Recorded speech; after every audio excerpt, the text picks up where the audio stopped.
Human cavity में हमारा क्या होता है, ह्यूमन एक्सक्रीटरी सिस्टम, मेरा, तुम्हारा, बशीरे का, नाजिया का, सबका एक्सक्रीटरी सिस्टम यहाँ पे होता है। कहाँ पे होता है? यहाँ पे होता है। ठीक है। ब्लैडर से सिग्नल कहाँ जाता है? सीएनएस में। ठीक है। फिर मोटर इंपल्स आती है और दिमाग में ऐसा आता है, ओहो मुझे सुसु आया है यार, मास्टर से पूछ लेता हूँ, मैं जाता हूँ वॉशरूम करने के लिए। ठीक है। फिर वहाँ पे इंटरनल एंड आप बोलते हैं बशीरा एक्सक्रीटरी सिस्टम। ठीक है। ह्यूमन एक्सक्रीटरी सिस्टम या बशीरा एक्सक्रीटरी सिस्टम, क्योंकि बशीरे साहब भी क्या है, ह्यूमन से। मेरे हक विच गदवा करे कोई कि इत्थे लाइट ना कोई इलाज करे कोई, ठीक है, तो मेरे नाल ब्याह करे कोई। बात समझ आई कि नहीं आई? तो जब कोई इंसान सुसु ज्यादा करता है, सुसु ज्यादा करने का मतलब क्या हो गया कि वो बार बार बाथरूम जाता है। Sir may I go to washroom, sir may I go to washroom, sir may I go to washroom, sir may I go to washroom. मतलब अगर बशीरा बार अनडाइजेस्टिव फूड को बाहर निकालना। ईजेशन का मतलब होता है पॉटी करना, एक्सक्रीशन का मतलब होता है सुसु करना। सुसु का मतलब क्या हो गया कि बशीर के चाचा की किडनियां फील हो जाती हैं। मान ले कि बशीर का चाचा पीता था दारू, दारू पीने की वजह से उसके दोनों किडनियां, दोनों बल्ब क्या हो गए, फ्यूज हो गए। तो बशीर है, तो यहाँ पे होती है फिल्ट्रेशन, प्रेशर से आता है। जो ग्लोमुलर फिल्ट्रेट होता है या यूरिन होता है या यूरिया होता है, वो यहाँ अंदर चला जाता है। हाय एवरीवन, अस्सलाम वालेकुम व रहमतुल्लाहि व बरकातुहू। नमस्ते, सत श्री अकाल। के हाल है? रुखसाना, फरजाना, बशीर, नजीर, मुदस्सिर, मुबशिर, आसिया, आयशा, रोहन, करण, रवि, प्रिया, मदीहा, नादिया, मेरे प्यारे बच्चे गुड्डू, सब बढ़िया, सब बढ़िया। क्या कर रहे हैं सर? पढ़ रहे हैं। क्या पढ़ रहे हैं सर? फिजियोलॉजी तैयार कर रहे हैं। आपके लेक्चर लेट हो रहे हैं। क्यों लेट हो रहे हैं? क्योंकि यहाँ पे लाइट का इशू है। मैं पूरी कोशिश करूँगा कि मैं आज ह्यूमन फिजियोलॉजी पूरी तरह यूट्यूब पे डाल दूँ। I am very very very very very very sorry, very sorry बच्चा। मेरे हाथ में कुछ भी नहीं है। मैं तो जैसे ही लाइट आती है मैं खड़ा हो जाता हूँ यार बनाने के लिए। बात समझ आई कि नहीं है? बिल्कुल दिल खोल के बोल रहा हूँ। ठीक है। मेरे हक विच गदवा करे कोई कि इत्थे लाइट ना कोई इलाज करे कोई, ठीक है, तब मेरे नाल ब्याह करे कोई। बात समझ आई कि नहीं आई? तो मैं बहुत अच्छे से मैं बोलूं, बशीर साहब लाइट का थोड़ा इशू है, थोड़ा कंप्रोमाइज करो। जैसे ही सब चीजें ठीक हो जाएंगी, लेक्चर रेगुलर आने शुरू हो जाएंगे, आई प्रॉमिस टू यू। ठीक है। अच्छा, मेरी बात ध्यान से समझो। आज जो हमारा वन शॉट रहेगा, ये जूलॉजी के ह्यूमन फिजियोलॉजी का तीसरा वन शॉट रहेगा और बायो का ये सिक्स्थ वन शॉट है। बायो का कौन सा वन शॉट है? सिक्स्थ वन शॉट है। ठीक। अच्छा, मेरी बात ध्यान से समझो। इसमें हम क्या समझेंगे? That is excretory product and there elimination. Excretory product क्या होते हैं? ध्यान से समझना, ध्यान से, इधर इधर ध्यान से समझो, ध्यान से अच्छे से समझना। देखो ध्यान से, हमारा जो सेल होता है वो बहुत सारी रिएक्शंस परफॉर्म करता है। बात समझ आई कि नहीं? बहुत सारी, मतलब हमारी बॉडी का हर एक सेल बहुत सारी रिएक्शन परफॉर्म करता है। जैसे एक कॉमन रिएक्शन जो मैं बता रहा हूं वो क्या है? That is C6H12O6 on mixing with oxygen, it gives carbon dioxide plus water and बहुत सारी एनर्जी निकलती है। एक रिएक्शन ये है और ऐसी हजारों रिएक्शन सेल्स के अंदर चलती हैं। जब सेल्स के अंदर चलती हैं तो सेल्स के अंदर बहुत सारा वेस्ट बनता है। क्या बनता है? वेस्ट बनता है। जैसे कार्बन डाइऑक्साइड एक वेस्ट है, तो इस वेस्ट को सेल से बाहर निकालना पड़ता है और बाहर निकालने के लिए कार्बन डाइऑक्साइड को बाहर आना पड़ेगा और किसके साथ मिलना पड़ेगा? किसके साथ मिलना पड़ेगा? ब्लड के साथ मिलना पड़ेगा। अब मेरी बात ध्यान से समझना कि ब्लड में वेस्ट ऐड हो रहा है। जैसे कार्बन डाइऑक्साइड ऐड हो गया, कल को बशीर साहब यहां पे कुछ और वेस्ट भी बन सकता है ना सेल के अंदर। जैसे कि अमोनिया बन गया, वो वेस्ट है हमारी बॉडी के लिए, तो वो भी कहां पे आएगा? दैट इज NH3 ब्लड में आएगा। और ब्लड को कहीं इस वेस्ट को फेंकना होगा, मतलब बॉडी से बाहर निकालना होगा। इसी को बोलते हैं एक्सक्रीशन, इसी को क्या बोलते हैं? एक्सक्रीशन। तो ये मैंने लिखा एक्सक्रीशन। एक्सक्रीशन का मतलब क्या हो गया? एक्सक्रीशन का मतलब हो गया removal of toxic waste, removal of toxic waste from the body, from the body, from the body cell. बात समझे कि नहीं? इसको बोलते हैं एक्सक्रीशन। और एक्सक्रीटरी प्रोडक्ट क्या हो गया? जो सेल के अंदर बकवास चीज बनती है, जैसे अभी कार्बन डाइऑक्साइड है, कुछ देर के बाद यूरिया हो जाएगा, कुछ ऑर्गेनिज्म में ये यूरिक एसिड होता है, और देयर एलिमिनेशन को ही क्या बोला जाता है?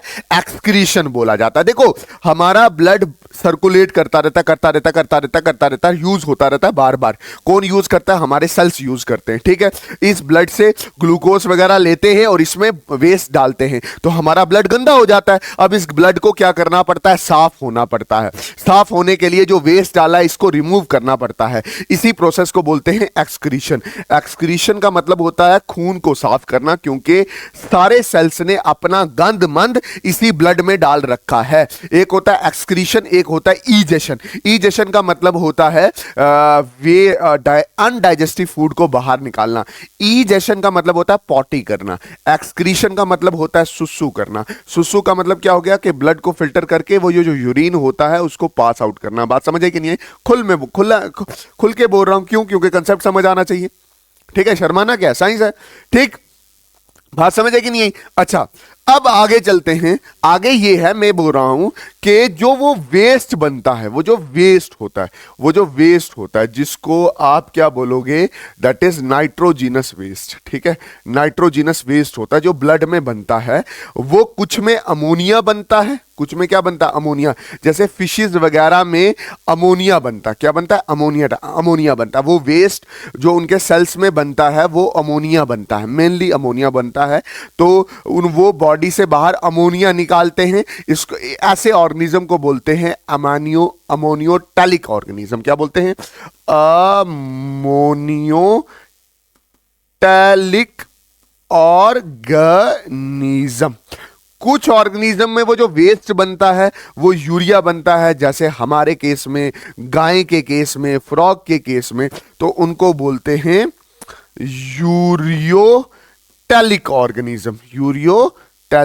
ऑर्गेनिज्म। अच्छा, कुछ जानवर होते हैं जिनमें यूरिक एसिड बनता है, उसको बोलते हैं यूरिकोटैलिक ऑर्गेनिज्म। होप आपको इतना कंसेप्ट क्लियर हुआ होगा। मतलब मछली अमोनिया बाहर निकालती है, फ्रॉग, काऊ एंड बशीरा क्या निकालता है? दैट इज यूरिया बाहर निकालता है। Birds, many reptiles, insects and snails क्या निकालते हैं? यूरिक एसिड बाहर निकालते हैं, यूरिक एसिड। इनकी बॉडी में यूरिक एसिड वेस्ट बनता है। होप आपको इतनी बात समझ आई होगी। अच्छा, मेरी बात ध्यान से समझना, सुनो। जो ह्यूमंस के केस में, मतलब बशीरा और नाजिया के केस में जो वेस्ट बनता है वो यूरिया है। मतलब वो यूरिया खतरनाक है सेल्स के लिए, इसलिए वो ब्लड में आता है और ब्लड गंदा हो जाता है और ब्लड को साफ करना पड़ता है। उस साफ करने वाले प्रोसेस को बोलते हैं एक्सक्रीशन। और जो सिस्टम उसमें यूज होगा उसको बोलेंगे ह्यूमन एक्सक्रीटरी सिस्टम, या उसको क्या बोलते हैं?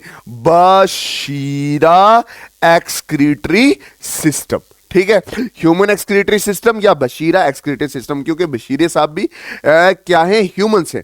अच्छा, ये जो एक्सक्रीटरी सिस्टम होता है ये कहां पे होता है? ये एब्डोमेन में होता है। ये आगे थोरैसिक कैविटी, इसके नीचे डायफ्राम होता है, और फिर ये होती है एब्डोमेन कैविटी। इस एब्डोमेन कैविटी में हमारा क्या होता है? Human excretory system. मेरा, तुम्हारा, बशीरे का, नाजिया का, सबका एक्सक्रीटरी सिस्टम यहां पे होता है। कहां पे होता है? यहां पे होता है, ठीक है। कैमरे में नजर नहीं आ रहा होगा, बट आप फील कर रहे हो कि यहां पे एक्सक्रीटरी सिस्टम होता है। थोड़ा पीछे की तरफ ही होता है। देखो, ये हमारे पास क्या आ गया? Excretory system. इस एक्सक्रीटरी सिस्टम का काम है एक्सक्रीशन करना, वेस्ट को बाहर निकालना। इसमें क्या क्या आ जाता है? इसमें किडनी आती है, ठीक है। ये किडनी है, ये किडनी है, ये किडनी है, ठीक है। इसमें क्या आती है? किडनी आती है, किडनी। ये राइट किडनी, ये लेफ्ट किडनी, ठीक। उसके बाद यूरेटर आता है, यूरिनरी ब्लैडर आता है, और यूरिथ्रा आता है। बात समझ आई कि नहीं आई? अच्छा सुनो, ये वैसा ही है, ये वैसा ही है जैसे हमारे घर में वो आरओ का फिल्टर लगा होता है, तो किडनीज हमारी बॉडी में फिल्टर का काम करते हैं। मान के चलो ये मैंने एक किडनी आपके सामने ड्रा की, किडनी की बहुत अच्छे, मैं किडनी को बहुत अच्छे से पढ़ाऊंगा आपको, टेंशन लेने वाली बात नहीं है, ठीक है। ये ब्लड आया, ये ब्लड आया, ये ब्लड इम्प्योर है, इम्प्योर ब्लड आया, इधर साफ हुआ, साफ हुआ, किडनी ने साफ किया, और pure blood, pure blood, pure blood यहां से बन के बाहर चला गया। और जो वेस्ट है, जो वेस्ट है, जो वेस्ट है, ये जो वेस्ट है, ये वेस्ट है, ये वेस्ट यहां से बाहर, ये वेस्ट यहां से बाहर, और ये जो वेस्ट है ये यूरिया है, ठीक है, जिसको यूरिन भी कहते हैं, थोड़ा सा पानी भी होता है इसमें, और अपनी लैंग्वेज में इसको सुसु बोलते हैं। बात समझिए, यही बोलते हैं ना urine. May I go to toilet, है ना, क्या करने जाते हो, यूरिन करने जाते हो। क्योंकि यूरिन क्या है, वेस्ट है आपकी बॉडी का। ये वेस्ट कहां से निकला है, ये जो इम्प्योर ब्लड आ रहा है इसको साफ किया है, और इसमें जो वेस्ट बना है वो वेस्ट को यूरिन बोलते हैं, और उसी को पास आउट करने जाते हो। तो देखो एक फिल्टर है, और ऐसे कितने फिल्टर हैं हमारी बॉडी में, 2 फिल्टर हैं। होप आपको ये चीज कंसर्ट समझ आई होगी। अब सुनो मेरी बात, जो ह्यूमन एक्सक्रीटरी सिस्टम है उसमें जो पहला हिस्सा आता है वो आता है किडनी। इस किडनी को बहुत अच्छे से समझना है। देखो किडनी क्या है, किडनी एक पेयर होता है, एक पेयर मतलब 2 इन नंबर होते हैं, ठीक है। अच्छा, उसके बाद ये मीजोडर्मल इन ओरिजिन होता है। मीजोडर्मल मतलब जब माँ के पेट में बच्चा होता है ना, बच्चा बन रहा होता है, तो उसके उस बच्चे के ऊपर 3 मेम्ब्रेन बनती हैं।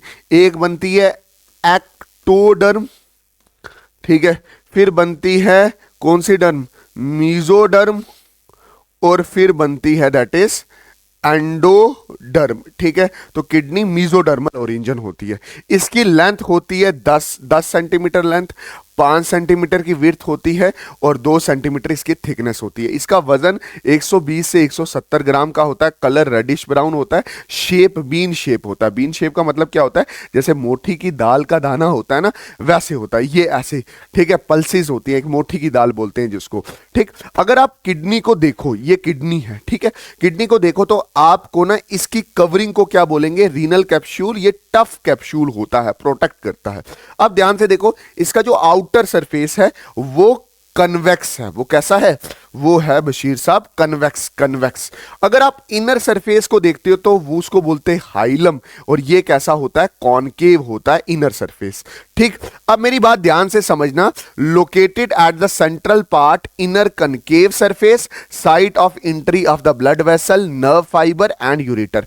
और यहीं से ब्लड वेसल अंदर जाते हैं, ब्लड वेसल बाहर आते हैं, यहीं से नर्व अंदर जाती है, नर्व बाहर आती है, और यहीं से यूरेटर भी बाहर आती है। अब मेरी बात ध्यान से सुनना, देखो हमारे ना ये यहां पीछे रीढ़ की हड्डी होती है, और रीढ़ की हड्डी की बहुत सारी हड्डियां होती हैं, बहुत सारी छोटी छोटी हड्डियां हमारी रीढ़ की हड्डी बनाती हैं, ठीक है। जैसे अगर मैं बोलूं तो ये यहां पे थोरैसिक वर्टिब्री है, फिर उसके नीचे आ जाता है, ये थोरैसिक ही नीचे जाती है, T12 तक थोरैसिक नीचे जाती है, और उसके बाद आती है लंबर 3। लंबर 3 एक क्या है, वर्टिब्री है। वर्टिब्री मतलब रीढ़ की हड्डी है। तो इसकी लेंथ कहां से शुरू होती है, मतलब T12 से लेकर लंबर 3 तक, T12 से लेकर लंबर 3 तक ये इसकी क्या रहती है, लेंथ रहती है, मतलब इसके बीच में ये आती है, ठीक है।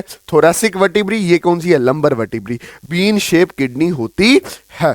होप आपको इतनी बात किडनी के रिलेटेड समझ आई होगी। अब देखो ये जो किडनी है, ये जो किडनी है, इसका जो अंदर वाला पोर्शन है, अंदर वाला पोर्शन है उसको बोलते हैं मेड्यूला, और बाहर वाले पोर्शन को बोलते हैं दैट इज कॉर्टेक्स, ठीक है। अंदर वाले पोर्शन में सॉल्ट ज्यादा है, सॉल्ट ज्यादा मतलब उसकी ऑस्मोलैरिटी ज्यादा है, ठीक है। याद रखना, सॉल्ट जहां ज्यादा हो तो उसको ज़ूलॉजी में ऐसे लिखते हैं कि उसकी ऑस्मोलैरिटी ज्यादा है। ऑस्मोलैरिटी का मतलब क्या हो गया, concentration concentration of salt. Hope आपको इतनी बात समझ आई है जो मैंने बोली है, ठीक। अब मेरी बात ध्यान से समझना, मैं बोल रहा हूं ये जो किडनी है इसका जो अंदर वाला पोर्शन है उसको बोलते हैं मेड्यूला। उसकी ऑस्मोलैरिटी 1200 ऑस्मोल है, ज्यादा है। इसमें सॉल्ट ज्यादा होता है, यूरिया ज्यादा होता है। ये बाहर वाले साइड में रीनल कॉर्टेक्स है, ऑस्मोलैरिटी 300 ऑस्मोल पर लीटर है, कम ऑस्मोलैरिटी है, कम सॉल्ट है। अच्छा, अब मैंने जो आपको बताना है कि जो किडनी है, किडनी के अंदर ऐसी क्या चीज है जो हमारे खून को साफ करती है, वो है नेफ्रॉन। वो क्या है? नेफ्रॉन। हमने नेफ्रॉन अच्छे से पढ़ना है। ये आ गया नेफ्रॉन। सुनो मेरी बात, नेफ्रॉन क्या है? Structural and functional unit of kidney है। होप आपको इतनी समझ आया होगा। एक किडनी में 10 लाख नेफ्रॉन होते हैं, जिसको आप 1 मिलियन नेफ्रॉन कहते हो। मैं किडनी को थोड़ा और अच्छे से डीप जाके समझा रहा हूं। देखो, ये किडनी का ये वाला पोर्शन जो ऊपर ऊपर है वो है कॉर्टेक्स, और अंदर वाले पोर्शन को बोलते हैं मेड्यूला। ये अंदर वाले पोर्शन को बोलते हैं मेड्यूला। इसमें ये छोटे छोटे पिरामिड, इसके अंदर ये जो पिरामिड्स दिख रहे हैं आपको, इसको बोलते हैं रीनल पिरामिड, ठीक है, या मेडुलरी पिरामिड्स, ठीक। ये कॉनिकल शेप होते हैं। कॉनिकल शेप मतलब ऐसे शेप में होते हैं, ठीक है। इसका नंबर 8 से 12 होता है। इनमें से छोटी छोटी ट्यूब्स निकलती है, उनको बोलते हैं माइनर कैलिक्स। 8 से 12 होती है, और इसके बाद दोनों ट्यूबें मतलब ये जुड़ती हैं तो बड़ी ट्यूब मिलती है। मतलब ये छोटी नाली बड़ा नाला बनता है, जिसको बोलते हैं मेजर कैलिक्स। 3 से 4 होते हैं। जब ये 3-4 मिलते हैं तो यहां पे बनता है रीनल पैल्विक्स। क्या बनता है? Renal pelvis. ये थोड़ा ब्राउडर होता है, फनल शेप होता है, which located on the inner part of hilum. मतलब ये थोड़ा हाइलम, ये हाइलम है ना, हाइलम की तरफ होता है क्या? दैट इज रीनल पैल्विक्स, ठीक है। हाइलम इस जगह को बोलते हैं, इस तरफ कनकेव शेप को बोलते हैं।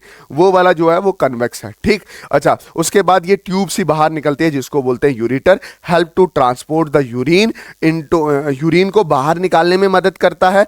किडनी टू यूरिनरी ब्लैडर का एक कनेक्शन है, ठीक। अच्छा देखो, रीनल पैरामिड और रीनल पैरामिड के बीच में एक जगह खाली रहती है, इसको बोलते हैं renal column of Bertini. The column shape of cortex which is located between the medullary pyramids. मतलब ये कॉर्टेक्स जो अंदर ये जो जगह है उसी को क्या बोला जाता है? That is column of Bertini, column of botany. Hope आपको इतनी चीज समझ आई होगी। अब मेरी बात ध्यान से समझना कि जो किडनी है वो नेफ्रॉन से बनी होती है, ठीक है। नेफ्रॉन उसका स्ट्रक्चर और फंक्शनल यूनिट है। मगर मैं अच्छे से बोलूं, ये आपके पास किडनी है ना, ये किडनी है। तो किडनी में छोटे छोटे ऐसे स्ट्रक्चर और फंक्शनल यूनिट्स होते हैं, जिनको आप क्या बोलते हो? जिसको आप बोलते हो जी नेफ्रॉन, ठीक है। उस एक नेफ्रॉन को जूम करो तो वो ऐसा दिखता है, एक नेफ्रॉन को जूम करो तो वो ऐसा दिखता है, ठीक। मैं शुरू से शुरू करता हूं। देखो, नेफ्रॉन में जो पहला हिस्सा आता है, वो ब्लड लेके आता होगा। वो क्या करता होगा? ब्लड लेके आता होगा। That is fine branch of renal artery, afferent arteriole बोलते हैं। इसका डायामीटर थोड़ा बड़ा होता है, और ये ब्लड लेके आता है नेफ्रॉन के अंदर, ठीक है। इस वाले पोर्शन को बोलते हैं ग्लोमेरुलस। उसको क्या बोलते हैं? इस वाले पोर्शन को बोलते हैं ग्लोमेरुलस, ठीक है। फिर ब्लड प्रेशर से यहां पे आता है, फिल्टर होता है और प्योर बन के बाहर आ जाता है थ्रू एफरेंट आर्टरियोल। इसका डायमीटर छोटा होता है, ये पतला होता है, ये खुला होता है। प्रेशर से आएगा, प्रेशर बनेगा, और जब प्रेशर से बनेगा तो जितना वेस्ट होगा वो सारा इधर आ जाएगा, और एफरेंट आर्टरियोल से प्योर ब्लड निकल जाएगा। फिर यहां पे कप शेप स्ट्रक्चर होता है, जिसको बोमन कैप्सूल बोलते हैं, जिसका इनर वाली साइड पोडोसाइट से बनी होती है, और आउटर वाली और ये वाली उसकी आउटर साइड है, और ये इनर साइड है। जो आउटर वाली साइड है वो पोडोसाइट से बनी होती है। जो इनर वाली साइड है वो किससे बनी होती है? पोडोसाइट से बनी होती है। इनर साइड पोडोसाइट से बनी होती है। आउटर साइड जो है वो सिंपल स्क्वैमस एपिथेलियम से बनी होती है। मैं लिख ही देता हूं, क्या मैं बोल रहा हूं? ये जो आउटर वाली साइड है, ये सिंपल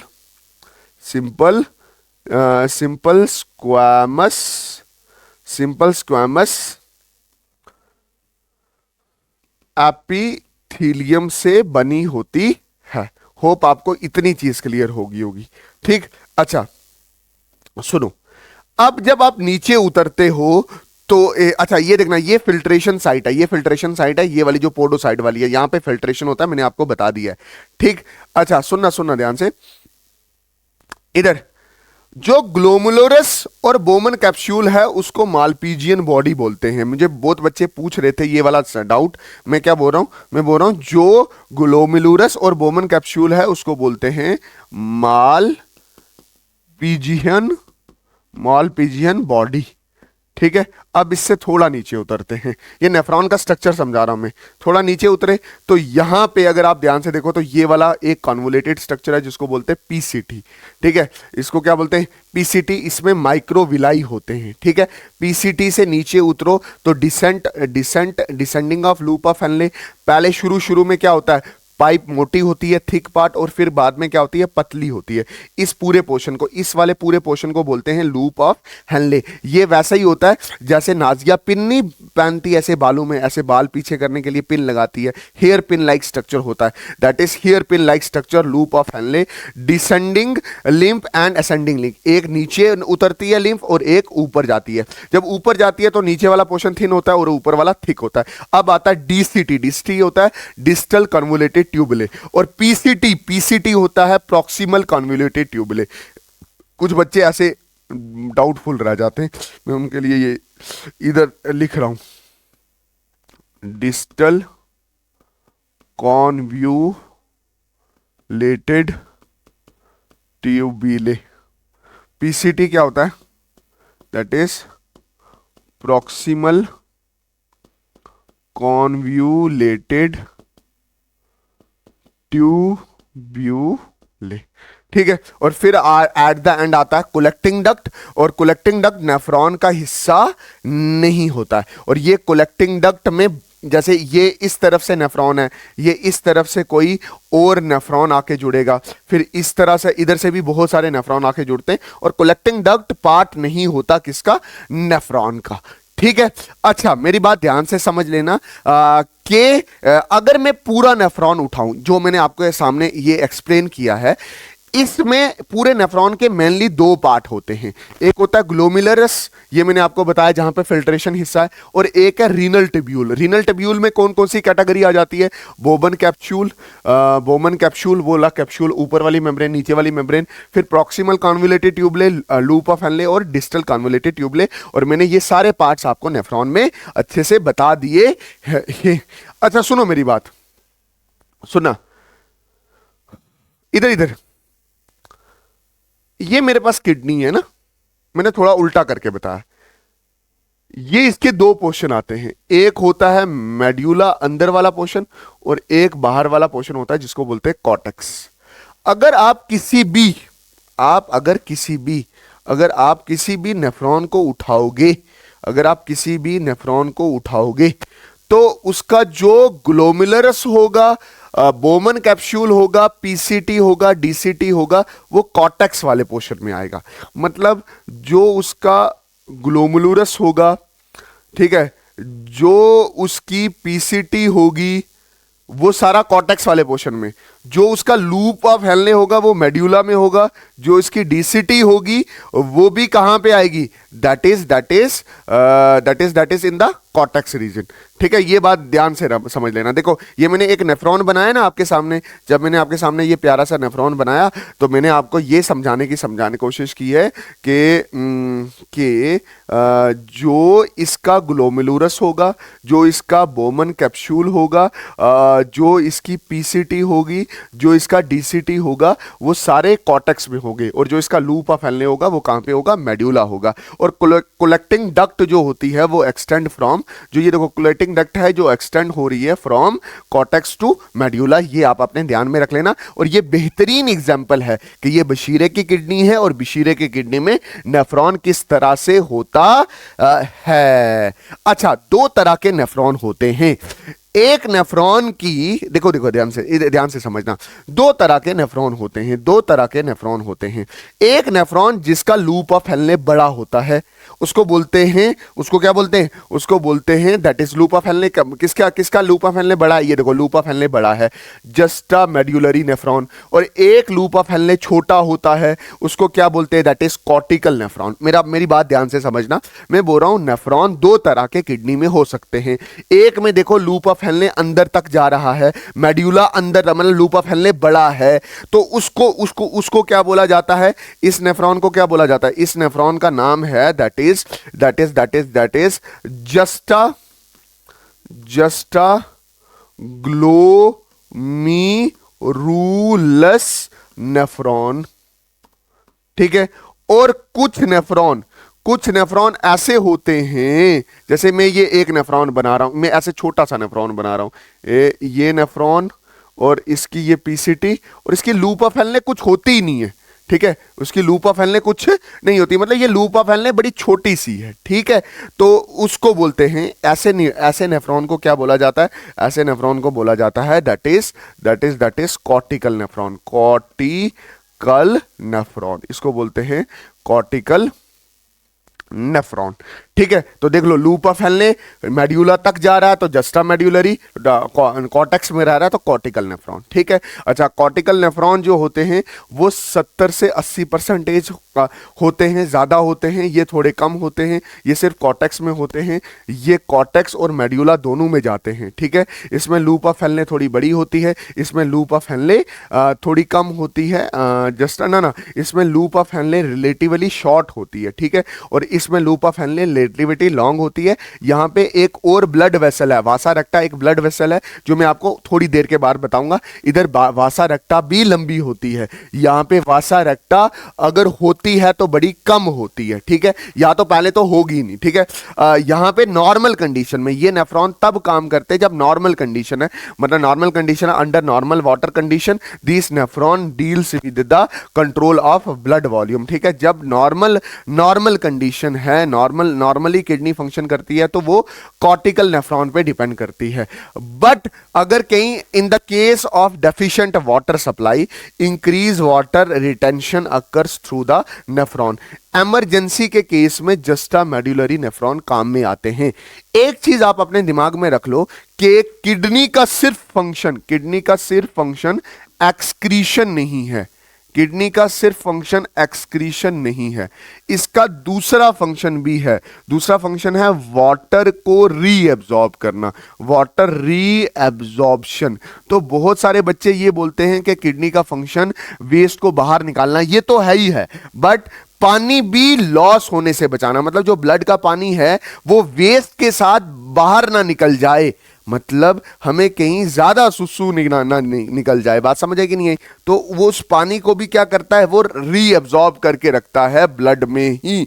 तो कभी कभी अगर ऐसा हो कि ब्लड वॉल्यूम ज्यादा बाहर जाए, ज्यादा मतलब वाटर की वॉल्यूम ज्यादा बाहर जाए, मतलब ज्यादा यूरिन के साथ ज्यादा वाटर निकल जाए, आपको ऐसी बीमारी लग जाए कि ज्यादा सुसु आने लग जाए, तो उस केस में जस्टा मेड्यूलरी काम में आता है। उसका लंबा लूप ऑफ हेनले वाटर को रीअब्सॉर्ब में काम मतलब मदद करता है। Blood supply to the nephron में खून की सप्लाई कैसे होती है, नेफ्रॉन में खून की सप्लाई कैसे होती है, देखो ध्यान से देखो। एक है एफरेंट आर्टरियोल जो bring blood nephron to the glomerulus, एक ब्लड लाता है इधर, है ना, ये ऐसे ऐसे ब्लड लाता है। ठीक है, वो क्या है, दैट इज एफरेंट आर्टरियोल। एक तो यहां पे है, दूसरा अगर आप ध्यान से देखो तो ये जो रेड वाला पोर्शन है, ये रेड वाला पोर्शन है। ठीक है, इसको मैं अच्छे से समझाता हूं, इसको मैं अच्छे से समझाता हूं, ध्यान से समझो। इधर ये मेरे पास नेफ्रॉन है, ये नेफ्रॉन बन रहा है। ठीक है, ये नेफ्रॉन, ये लूप ऑफ हेनले,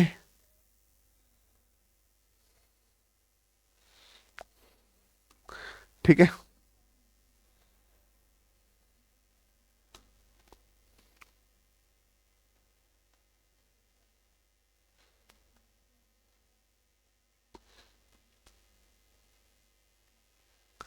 ये लूप ऑफ हेनले डीसीटी, और ये हमारे पास आ गया कलेक्टिंग डक्ट। हमें blood supply in a nephron को समझाना है। Blood supply in a nephron को क्या करना है, अच्छे से समझाना है बच्चे को। सबसे पहले आप ध्यान से देखो, ध्यान से समझना कि ये एफरेंट आर्टरियोल ब्लड सप्लाई को लेके आता है। सबसे पहले ये आती है AFFERENT, एफरेंट आर्टरियोल, ये इम्प्योर ब्लड लाती है, इम्प्योर ब्लड लाती है, ठीक है। यहां पे प्यूरिफिकेशन होती है और यहां से प्योर ब्लड निकलता है। ये एफरेंट है, ये efferent arteriole, ATERIOLE, afferent arteriole है। अब ध्यान से देखना, जब ब्लड फिल्टर हो रहा होता है ना, तो कुछ इंपॉर्टेंट चीजें इस यूरिया के साथ यहां चले जाती है, जैसे ग्लूकोज चले जाता है, वाटर चला जाता है और कुछ प्रोटीन चला जाता है। तो अब होता क्या है कि इसको वापस ब्लड में डालने के लिए ना, ये जो ब्लड है, ये जो ब्लड वेसल है, ये अपनी एक ब्लड वेसल को नीचे फेंकती है। ये अपनी एक ब्लड वेसल को नीचे फेंकती है, ये अपनी एक ब्लड वेसल को नीचे फेंकती है। इस ब्लड वेसल का नाम होता है, इस ब्लड वेसल का नाम होता है वासा रेक्टा। वासा रेक्टा क्या होता है कि जब फिल्ट्रेशन हो रही होती है, ये ग्लूकोज वाटर को रीएब्जॉर्ब करता है, यहां इधर मेड्यूला वाले रीजन में जाता है, ठीक है। फिर इस वाले रीजन से ये वासा रेक्टा पानी और ग्लूकोज को उठाती है और अपने साथ ले जाती है दोबारा, कहां पे, ब्लड में, ठीक है। तो जो ग्लूकोज पानी प्रोटीन यहां पे लॉस हो गया था, उसको दोबारा ये वासा रेक्टा उसमें डाल देती है। इस तरह से ब्लड की सप्लाई है, किसमें, नेफ्रॉन में, ठीक है। This is the supply of blood in nephron. ये नेफ्रॉन में सप्लाई है ब्लड की। अब थोड़ा थोड़ा मैं आपको समझा देता हूं। देखो, अफरेंट आर्टरियोल ये लेके आया ब्लड, ठीक है। फिर आप ध्यान से देखो तो ये इफरेंट, ये यहां से एफरेंट आर्टरियोल चला गया। फिर एक ब्लड वेसल, अगर आप ध्यान से देखो तो ये यहां से नीचे आ रही है, ये नीचे आ रही है ना ब्लड वेसल, ये देखो, ये नीचे ब्लड वेसल आ रही है, ये नीचे ब्लड वेसल आ रही है ना ब्लड वेसल, ठीक है। ये है असेंडिंग लिम्फ ऑफ वासा रेक्टा। मतलब ये अगर देखो, ये ब्लड वेसल नीचे आ रही है, तो ये मैंने आपको बोला कि ये ब्लड वेसल क्या आ रही है, नीचे आ रही है, ठीक है। ये नीचे आ रही है, ये नीचे आ रही है, ठीक है। इसको वासा रेक्टा बोलते हैं, ठीक है। ये नीचे डिसेंड हो रही है, डिसेंड लिम्फ ऑफ वासा रेक्टा, और फिर ये घूम के यहां से ऊपर आ रही है, that is ascending limb of vasa रेक्टा। Hope आपको इतनी बात क्या होगी, क्लियर होगी। अगर आप ध्यान से देखो तो ये नीचे आ रहा है, ठीक है। ये कैपिलरी का नेटवर्क है, pre tubular capillary network, the network of blood vessel around the PCT and DCT. आपको मैंने बता दिया ये क्यों आता है, ठीक है। ये descending lymph of vasa recta है, ठीक है। फिर यहां से ये क्या करता है, ascending limb of vasa recta है, ठीक है। अच्छा देखना, U shape network of the blood vessel present parallelly to the loop of Henle. ये यू शेप्ड क्यों प्रेजेंट होता है, मैंने अभी बताया ना आपको, ये यू शेप्ड प्रेजेंट होता है क्योंकि जो चीज एक्स्ट्रा चली गई है यहां से, उसको रीएब्जॉर्ब भी करना है, ठीक है। Arise from the peritoneal capillary network, जिसको क्या बोला जाता है, वासा रेक्टा। वासा रेक्टा ब्लड वेसल्स हैं जो वापस नीचे आती हैं ताकि कुछ इंपॉर्टेंट चीजें जो नेफ्रॉन के पास हैं वो वहां से हासिल कर सके। Mechanism of urine formation, urine formation का मैकेनिज्म है, यूरिन बनने का एक मैकेनिज्म है, और इसमें 3 स्टेप हैं। एक है फिल्ट्रेशन, क्या है, एक है फिल्ट्रेशन, अल्ट्रा फिल्ट्रेशन जिसको बोलते हैं, फिर tubular reabsorption and tubular secretion, ठीक है। 3 स्टेप्स हैं। अगर आप ध्यान से देखो तो ये एफरेंट आर्टरियोल ब्लड लेके आ रहा है और ये इफरेंट आर्टरियोल ब्लड लेके जा रहा है। तो यहां पे होती है फिल्ट्रेशन, प्रेशर से आता है, जो ग्लोमुलर फिल्ट्रेट होता है या यूरिन होता है या यूरिया होता है, वो यहां अंदर चला जाता है, इसको बोलते हैं फिल्ट्रेशन। अब अगर ध्यान से देखो ना तो यहां पे 3 मेम्ब्रेन क्रॉस करनी पड़ती है। एक है एंडोथेलियम ऑफ ब्लड वेसल, एक ब्लड वेसल की मेम्ब्रेन को क्रॉस करना पड़ता है, एक बेसमेंट मेम्ब्रेन को क्रॉस करना पड़ता है, और एक एपिथेलियम ऑफ बोमन कैप्सूल जो पोटोसाइट से होता है। इन तीनों को क्रॉस करना पड़ता है। कितनी मेम्ब्रेन है? 1, 2 और 3। इन्हीं तीनों को बोला जाता है फिल्ट्रेशन मेम्ब्रेन। ठीक है, फिल्ट्रेशन मेम्ब्रेन को क्रॉस किया और बोमन कप में आ जाता है क्या? Glomerular filtrate. ग्लोमुलर फिल्ट्रेट मतलब वेस्ट। इस ग्लोमुलर फिल्ट्रेट में ना आरबीसी होते हैं, ना डब्ल्यूबीसी होते हैं, ना प्लेटलेट्स होते हैं, ना प्रोटीन होते हैं, ये सारे एब्सेंट होते हैं। होता क्या है? Glucose, fatty acid, amino acid, urea, ammonia, uric acid, vitamin, ion, salt, water, ये सारी चीजें इधर होती हैं। ठीक है, फिर क्या होता है? फिर ये होता है कि इस पूरे प्रोसेस को बोलते हैं अल्ट्रा फिल्ट्रेशन। बहुत तरह से फिल्ट्रेट हो चुका है। अब फिल्ट्रेशन तो हो चुकी है, बट मुझे इस ब्लड से सिर्फ निकालना क्या था? ये ammonia, urea and uric acid, ये अच्छी चीजें भी तो इधर आ चुकी हैं। अब इसको करना पड़ेगा रीएब्सॉर्ब। अच्छा, ये जो ग्लोमुलर फिल्ट्रेट है, इसमें क्या ग्लोमुलर फिल्ट्रेट क्या चीज होती है? ब्लड में से अगर आप ब्लड सेल और प्रोटीन निकाल दो तो वो उस सबको ग्लोमुलर फिल्ट्रेट बोलते हैं। ठीक है, ग्लोमुलर फिल्ट्रेट में मेजर हिस्सा यूरिया, यूरिक एसिड और अमोनिया का होता है, और यही बाहर निकालना था, बट गलती से वो सारी चीजें भी आ जाती हैं। ग्लोमुलर फिल्ट्रेट में आप ऐसा भी बोल सकते हो कि प्लाज्मा से में से जब प्रोटीन निकाल देते हो तो पूरा प्लाज्मा ही इधर बोमन कैप्सूल में आ जाता है, बट उस प्लाज्मा में प्रोटीन्स नहीं होते। ठीक, अच्छा देखो ध्यान से, नेट फिल्ट्रेशन प्रेशर मतलब जिस प्रेशर से ये ग्लोमुलर फिल्ट्रेट बोमन कैप्सूल में इंटर करता है वो होता है 10 mmHg। Blood supply both kidney, मतलब जो ब्लड सप्लाई होता है दोनों किडनी को, वो कितना होता है? 1100 से 1200 मिलीलीटर पर मिनट। ठीक है, पर मिनट में इतना सप्लाई होता है और इतना फिल्टर करता है। रीनल प्लाज्मा फ्लो मतलब कितने, मतलब रीनल प्लाज्मा फ्लो मतलब वो जो रीनल का मतलब हो गया, वो नेफ्रॉन में से जो प्लाज्मा फ्लो होता है वो कितना होता है? 650 ml पर मिनट। ठीक है, ग्लोमुलर फिल्ट्रेशन रेट कितना है? दैट इज 125 मिलीलीटर पर मिनट। मतलब कितने ने, मतलब हर मिनट में 125 ml फिल्टर होता है। Volume of filtrate per day, एक दिन में कितना फिल्टर होता है? That is 180 litre per day filter होता है।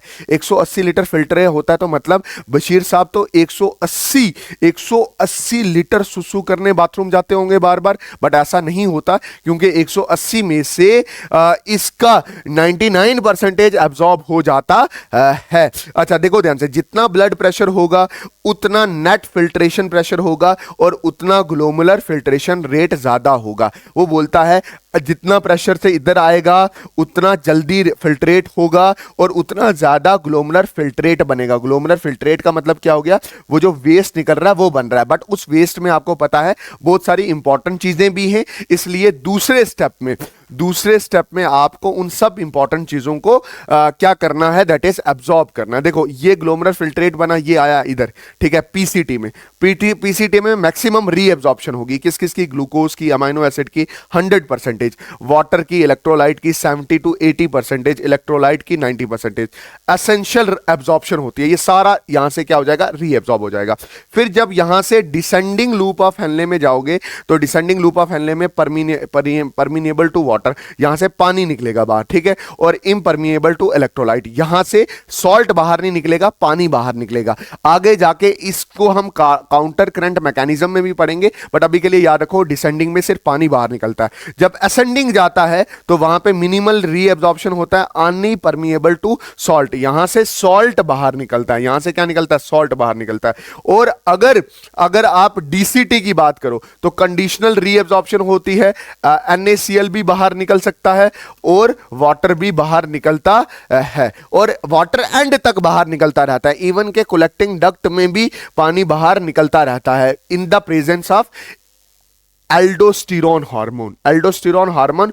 देखो ध्यान से, अगर आप ध्यान से देखो तो इस नेफ्रॉन का काम क्या है कि ये पानी भी बाहर निकालता है फिल्ट्रेट से, ताकि जो सुसु है उसमें मिनिमम पानी रहे। होप आपको इतनी चीज समझ आई हो। घी, ठीक है।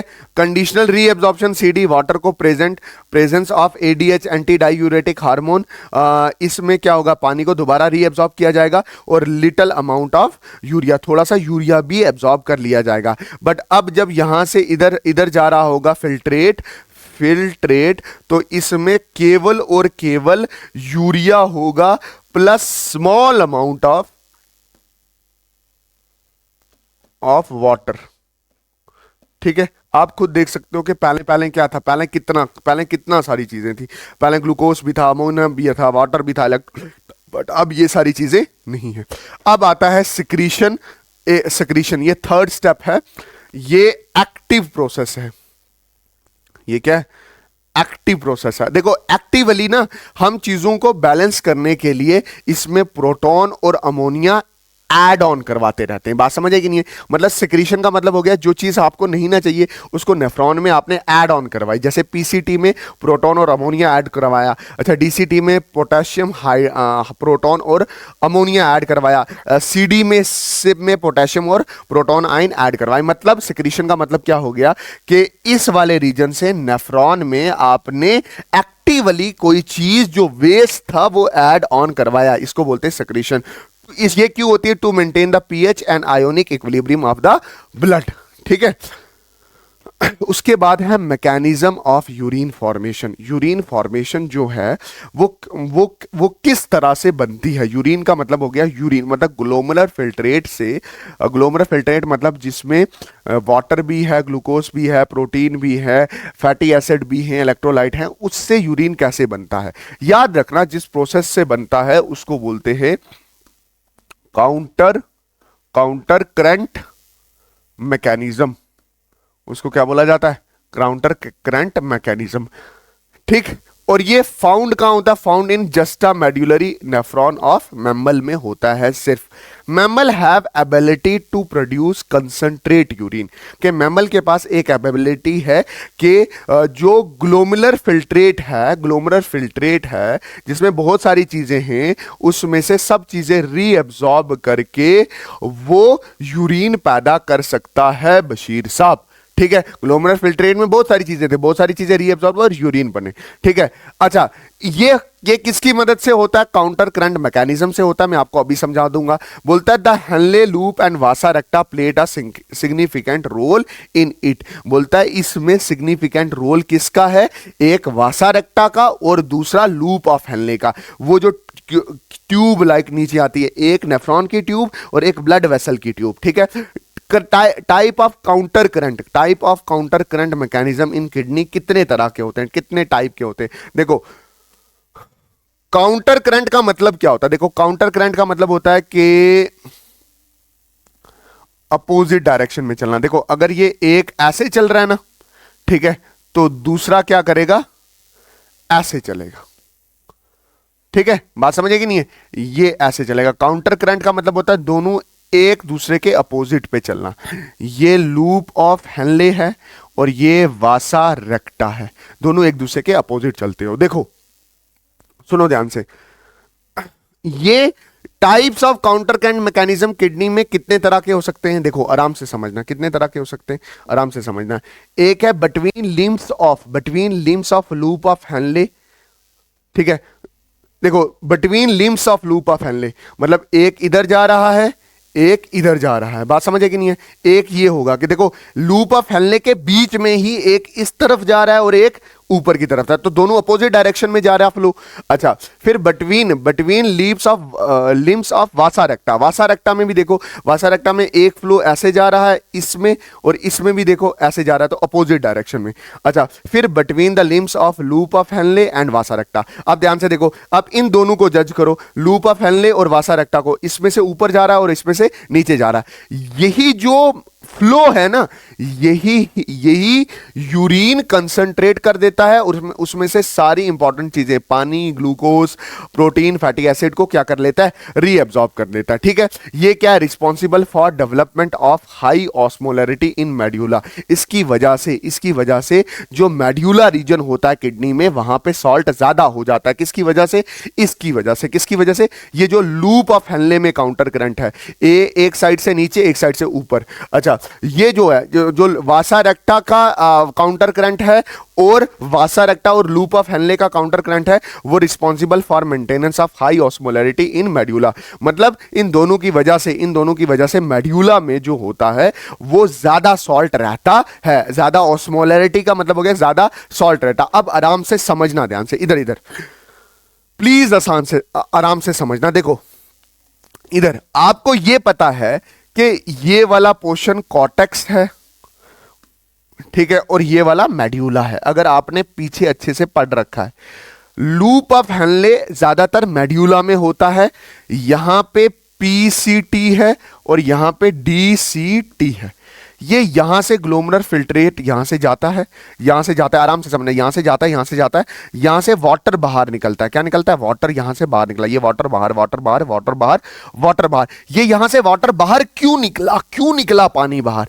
ठीक, क्यों निकला? क्योंकि बाहर पानी मेड्यूला में कम है, इसलिए निकला। फिर ये यहां से ऐसे जाता है और यहां से सॉल्ट बाहर निकलता है। ठीक, ये सॉल्ट को कौन पकड़ लेता है? ब्लड पकड़ लेता है। और इस ब्लड ये ब्लड इस सॉल्ट को लाता है कहां पे? यहां पे लाता है। और यहां जब देखता है कि बाहर 1200 ओस्मोल है और यहां पे 800 ओस्मोल है, तो ये सॉल्ट यहां बाहर शिफ्ट हो जाता है। अब सॉल्ट यहां बाहर ज्यादा, फिर दोबारा देखो तो यहां पे पानी ज्यादा है, सॉल्ट कम है, तो ये पानी बाहर निकलेगा। फिर ये वाला जो सॉल्ट होगा वापस इधर जाएगा, यहां से फिर ब्लड में इसमें ट्रांसफर होगा और ये वाला सॉल्ट दोबारा इधर आएगा और यहां से इस मेड्यूला वाले रीजन में क्या होगा? डिलीवर होगा। तो होगा रहा क्या है? देखना ध्यान से, पानी बाहर बाहर बाहर, क्योंकि बाहर सॉल्ट ज्यादा है, पानी कम है। फिर सॉल्ट बाहर, सॉल्ट को पकड़ लिया, फिर ये सॉल्ट पकड़ा, सॉल्ट यहां से इधर इधर इधर इधर इधर इधर इधर इधर से ऊपर, और यहां पे सॉल्ट ज्यादा है, ठीक है, सॉल्ट की कंसंट्रेशन ज्यादा है, तो ये बाहर की तरफ क्या हो जाएगा? डिलीवर हो जाएगा। तो आप देखो तो ये काउंटर करंट है ना, एक ऐसे चल रहा है, एक ऐसे चल रहा है। ये क्या कर रहा है? ये इधर पहले इधर से पानी यहां से पहले पानी बाहर निकलता है। क्यों? क्योंकि यहां पे सॉल्ट ज्यादा है। ये सॉल्ट क्यों ज्यादा है? क्योंकि यही वाली चीज यहां पे सॉल्ट दे रहा है और ये वाला सॉल्ट उठा रहा है ब्लड वेसल, और ये डर करके यहां पे और यहां से वहां बाहर फेंक रहा है मेड्यूला में। इसी को बोलते हैं काउंटर करंट मैकेनिज्म। ठीक, होप आपको इतनी चीज समझ आई होगी। अच्छा, एक चीज मैं और आपको यहां पे थोड़ा ऐड करवाना चाहता हूं कि देखो, जो वो ब्लड वेसल थी ना, वो यहां पे आके ना सॉल्ट फेंकती थी, है ना। सॉल्ट फेंकने से क्या हो जाता था कि यहां पे ऑस्मोलैरिटी बढ़ जाती थी। ठीक है, ये याद रख लेना। Small amount of urea enter the thin segment of ascending limb of लंबे, मतलब बोल रहा है कि मेड्यूला रीजन से कुछ थोड़ा सा यूरिया कहां पे ऐड ऑन हो जाता है? That is ascending limb of loop of Henle. This which is transported back to the interstitial by a collecting tubule. This mechanism help to maintain the concentration gradient in the medullary interstitial. पता है क्या? ये urea जब इधर जाता है ना, तो यहां पे यूरिया और सॉल्ट की कंसंट्रेशन ज्यादा होती है, तो वो सॉल्ट की कंसंट्रेशन को बाहर निकालने के लिए ये यूरिया अंदर जाता है और इस यूरिया को दोबारा पकड़ लेता है वासा रेक्टा, और वासा रेक्टा ऑपोजिट डायरेक्शन में चलता है, और जब इस रीजन में पहुंचता है तो यहां पे सॉल्ट की कंसंट्रेशन बहुत ज्यादा हो जाती है वासा रेक्टा में, तो वो लीकेज करता है, और वहां मेड्यूला में ये सॉल्ट की कंसंट्रेशन ज्यादा हो जाती है, सॉल्ट ज्यादा, तो ये पानी निकल के बाहर आ जाता है। इसी को बोलते हैं काउंटर करंट मैकेनिज्म। जितना मैंने आपको काउंटर करंट मैकेनिज्म बताया है उसको अच्छे से समझना। मिक्टियूरेशन का मतलब क्या हो गया? मिक्टियूरेशन का मतलब हो गया सुसु करना। जब आपको सुसु नहीं आता, सर सुसु आया है, मे आई गो टू टॉयलेट, वो मिक्टियूरेशन होता है। पता क्या शुरू में क्या होता है कि ये जो किडनीज होती हैं, ठीक है, किडनीज, ये आपकी किडनीज हैं, ठीक, ये किडनीज हैं, इनमें से यूरेटर है और फिर ये आ गया आपका यूरिनरी ब्लैडर और यहां से आ गया यूरिथ्रा। ठीक है, ऐसे ही है ना हमारा एक्सक्रीटरी सिस्टम। अब आराम से सुनना, सबसे पहले यहां से यूरेटर से urine, filling of urine in urinary bladder, इधर यूरिनरी, यहां पे यूरिन फिल होता है, ठीक है, फिर यूरिनरी ब्लैडर स्ट्रेच होता है, ये मोटा होता है, अगट्ठा होता है, या रहता है यूरिन, ओह बशीरे के ब्लैडर में यूरिन अगट्ठा हो रहा है, फिर ये स्ट्रेचिंग ये स्ट्रेच करता है, ये स्टिमुलस पैदा करता है, ये सिग्नल जाता है कहाँ पे, सेंट्रल नर्वस सिस्टम में। वो ब्लैडर से सिग्नल कहाँ जाता है, सीएनएस में, ठीक है। फिर मोटर इंपल्स आती है और दिमाग में ऐसा आता है, ओहो हो मुझे सुसु आया है यार, मास्टर से पूछ लेता हूँ, मैं जाता हूँ वॉशरूम करने के लिए, ठीक है। फिर वहाँ पे इंटरनल एंड एक्सटर्नल स्पिंचर होते हैं, यहाँ पे स्फिंक्टर होते हैं। स्फिंक्टर का मतलब क्या होता है, दरवाजे होते हैं, वो दरवाजे रिलैक्स होते हैं और खुलते हैं। Contraction in the urinary bladder and urine, आप आराम से सुकून से सुसु करते हो, ठीक है। अच्छा, इसके बाद क्या है, that is regulation of kidney, ठीक। रेगुलेशन ऑफ किडनी मतलब किडनी अपना फंक्शन किस तरह से परफॉर्म करती है। अगर कुछ किडनी में गड़बड़ हो जाए तो वो गड़बड़ ठीक कैसे होती है, मतलब किडनी अपने फंक्शन को मेंटेन कैसे रखती है, उसके लिए एक सिस्टम बनाया गया है जिसको बोलते हैं रास। क्या बोलते हैं, RAAS, RAAS, RAAS. R for Rozia, A for Aashna, A for Amina, S for Shazia. ऐसा कुछ नहीं पढ़ना, सीधा याद रखो, रेनिन एंजियोटेंसिनोजन एल्डोस्टेरोन सिस्टम। ये क्या करता है, इसका बेसिक फंक्शन में आपको ये बोल रहा हूं कि जब कभी भी किडनी में ब्लड आना कम हो जाएगा तो ब्लड फिल्टर होना भी कम हो जाएगा, ग्लोमेरुलर फिल्ट्रेट भी कम बनेगा, तब ये एक्टिवेट होगा।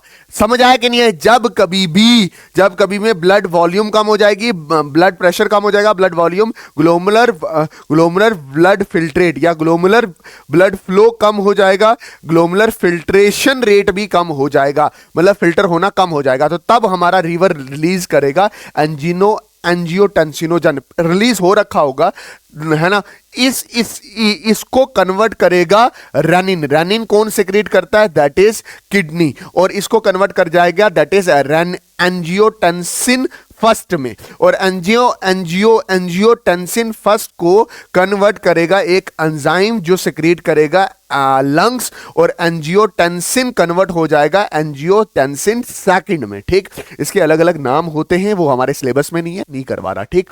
इसके 3 चीजें होंगी इसकी वजह से। कितनी चीजें, 3 चीजें। एक, पावरफुल वास्को कंस्ट्रिक्टर होगा, मतलब जो आपकी ब्लड वेसल है जो खुली है वो कंस्ट्रिक्ट हो जाएगी, जिसकी वजह से उसका डायमीटर कम हो जाएगा, ब्लड प्रेशर बढ़ जाएगा। ब्लड प्रेशर बढ़ जाएगा तो यही ब्लड प्रेशर देखने को मिलेगा in the blood vessels of the nephron afferent arteriole में, वहां पे प्रेशर से ब्लड आएगा और ज्यादा फिल्ट्रेशन होना शुरू हो जाएगी, जिसको आप क्या बोलोगे, ग्लोमेरुलर फिल्ट्रेशन रेट। पहला इफेक्ट। दूसरा है कि एड्रीनल कॉर्टेक्स में, एड्रीनल कॉर्टेक्स क्या होती है बला है, ये क्या चीज है, ये मेरे पास किडनी है, किडनी के ऊपर एक और ग्लैंड होता है जिसको बोलते हैं एड्रीनल ग्लैंड। क्या बोलते हैं, एड्रीनल ग्लैंड। अगर आप इस एड्रीनल ग्लैंड को उठा के देखो तो इसके 2 रीजन, एक ऊपर वाला कॉर्टेक्स, एक मेड्यूला। इसके कॉर्टेक्स रीजन में, एड्रिनल कॉर्टेक्स रीजन में एक हार्मोन होता है एल्डोस्टेरोन, वो भी सिक्रीट होता है एंजियोटेंसिन सेकंड की वजह से। ये ब्लड में ही होता है, ब्लड में जब ये बढ़ता है तब ये सिक्रीट होता है एड्रिनल कॉर्टेक्स से।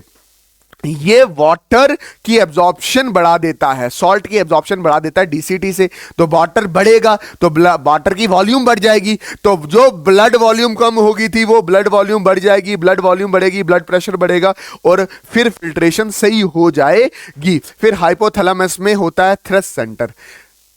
आयशा को जब प्यास लगती है वो सिग्नल कहां से आता है, हाइपोथैलेमस से। थ्रस्ट सेंटर, प्यास लगी है, इनटेक ऑफ वाटर बढ़ाते हैं, वाटर एब्जॉर्प्शन बढ़ जाता है, फिर उसके बाद ब्लड वॉल्यूम भी बढ़ जाता है, ब्लड प्रेशर भी बढ़ जाता है और ग्लोमेरुलर फिल्ट्रेशन रेट भी बढ़ जाता है। रास ब्लड प्रेशर बढ़ाता है, ब्लड फ्लो बढ़ाता है, ग्लोमेरुलर फिल्ट्रेशन रेट बढ़ाता है, ग्लोमेरुलर फिल्ट्रेट बढ़ाता है रास। ऐसा ही एक और काम करता है जो है एंटी डायूरेटिक हार्मोन। ये वसोप्रेसिन होता है, ब्लड वेसल को कॉन्स्ट्रिक्ट करता है। जब कोई इंसान सुसु ज्यादा करता है, सुसु ज्यादा करने का मतलब क्या हो गया कि वो बार बार बाथरूम जाता है। Sir may I go to washroom, sir may I go to washroom, sir may I go to washroom, sir may I go to washroom. मतलब अगर बशीरा बार बार बाथरूम जाए तो मतलब उसको डायूरेसिस है।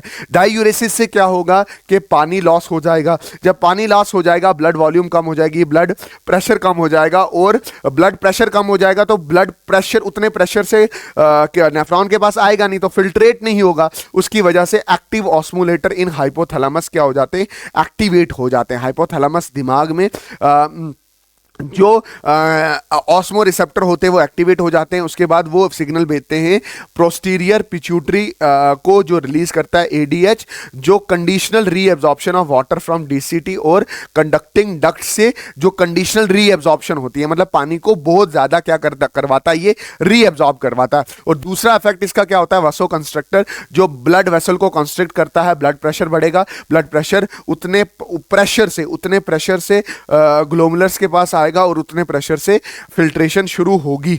अच्छा, ऑस्मोलैरिटी ऑफ ब्लड कम हो, ऑस्मोलैरिटी ऑफ ब्लड को कम करता है, ब्लड प्रेशर बढ़ाता है, ब्लड वॉल्यूम बढ़ाता है और ग्लोमुलर फिल्ट्रेशन रेट बढ़ाता है। ये वैसा ही काम करता है जैसे हमारा रास करता था, रोजिया, आमिना, आशना एंड शाजिया जैसे काम करते थे। ठीक, उसके बाद है एंटी आर्ट्रियल नटरी यूरेटिक फैक्टर। मत इसको भी ऐसे सोचो, आमिना, नाजिया, फोजिया ना, ये क्या है, एंटी आर्ट्रियल नटरी यूरेटिक फैक्टर। ये कब, ये बिल्कुल अपोजिट काम करता है रास के और एंटी डायूरेटिक हार्मोन के। ठीक है, बिल्कुल उसके अपोजिट। ये क्या होता है, जब ब्लड प्रेशर हार्ट में बढ़ जाता है तो हार्ट की वाल्स एएनएफ रिलीज करते हैं, जिसकी वजह से ब्लड वेसल डिले हो जाते हैं, ब्लड प्रेशर कम हो जाता है, ग्लोमेरुलर फिल्ट्रेशन रेट कम हो जाता है, और ये रास को स्टॉप करता है कि भाई अब चुप हो जा, तेरा काम नहीं है। अब एक प्रोसेस होता है जब जिसको बोलते हैं हीमोडायलिसिस। हीमोडायलिसिस तब करवाते हैं जब बशीर के चाचा की किडनियां फेल हो जाती हैं। मान ले कि बशीर का चाचा पीता था दारू पीने की वजह से उसके दोनों किडनियां, दोनों बल्ब क्या हो गए, फ्यूज हो गए। तो बशीर का चाचा बोले हाय हाय मैं मर जाऊंगा, क्या बोले, हाय हाय मैं मर जाऊंगा। तो मैंने उसको सजेस्ट किया इसको ले चलते हैं जम्मू और वहां पे इसको क्या करवाएंगे, हीमोडायलिसिस करवाएंगे। हीमोडायलिसिस का मतलब क्या होता है कि जब हीमोडायलिसिस मतलब चाचा जी को हम लेके गए हॉस्पिटल में, उसका हाथ ऐसे रखा, उसकी एक को बोला आर्टरी, अब उस आर्टरी में से गंदा खून बाहर रखाया, इम्प्योर ब्लड को क्या निकाला, बाहर निकाला, और उसको ट्यूब में से पास करवाया गया। ये ट्यूब और ट्यूब की जो मेम्ब्रेन है, ये जो मेम्ब्रेन है ये बनी हुई थी सेलोफेन मेम्ब्रेन की, और इसको ह्यूमोडायलाइजर से मूव करवाया गया, दैट इज ठीक है। और इस डायलाइजिंग फ्लूइड में क्या था, प्लाज्मा और नाइट्रोजनस वेस्ट था। अभी मैं बताता हूं होता क्या है कि जब ब्लड यहां से पास किया तो वो इम्प्योर ब्लड था, वेस्ट था, तो वो वेस्ट यहां से ऐसे बाहर, वेस्ट यहां से बाहर, वेस्ट यहां से बाहर, वेस्ट यहां से बाहर, यूरिया यहां से ऐसे ब्लड से बाहर आ गया, यूरिया बाहर आ गया, बाहर आ गया, बाहर आ गया। ठीक है, ये यूरिया या वेस्ट क्या बोल रहा हूं मैं कि बाहर आ गया। जब ब्लड यहां से निकला तो ये प्योर होके वापस वेन में गया, तो बशीर के चाचे को होश आया, यस मैं जिंदा हूं, बट उसके अंदर किडनियां खत्म हो चुकी हैं, उसको बार बार ये करवाना पड़ेगा अपना खून साफ करने के लिए। मतलब हीमोडायलिसिस का मतलब क्या हो गया कि आप आर्टिफिशियली अपना खून साफ करवा रहे हो हीमोडायलाइजर में। और हीमोडायलाइजर क्या है, एक आर्टिफिशियल किडनी है। ये आर्टिफिशियल किडनी है, देखो ब्लड जा रहा है, इम्प्योर साफ होके बाहर निकल रहा है, प्योर मिल रहा है उसको, और जो ये वेस्ट है इसको यहां से बाहर निकाल दो, कहानी खत्म। ठीक है, अच्छा ये क्या लिखा है, process of removaling of the excess urea from the blood in case of kidney failure. बात समझ आई कि नहीं आई? एक होमवर्क में आपको यहां पे दूंगा क्या कि जो एक्सक्रीटरी रिलेटेड प्रॉब्लम्स हैं उसको आप पूरा रीड आउट करोगे एनसीईआरटी से, और कमेंट सेक्शन में पूरा टाइप करोगे बशीरा लिख के, क्या लिख के, बशीरा जिंदाबाद लिख के। होप आपको ये वाला लेक्चर भी बहुत पसंद आया होगा। नाजिया जी, शाजिया जी, आसिया जी, आयशा जी, मिलते हैं किसी और नई वीडियो में। अच्छा, एक और चीज याद रखना, इसके जो नोट्स होंगे वो टेलीग्राम चैनल से मिल जाएंगे आपको अच्छे से। आप यही नोट्स रीड करना, आपको बड़ा अच्छे से फायदा हो जाएगा। अच्छा, मिलते हैं किसी और नई वीडियो में, तब तक के लिए अल्लाह हाफिज, अल्लाह राखा, शुभ रात्रि, जय जय हिंद, वंदे मातरम।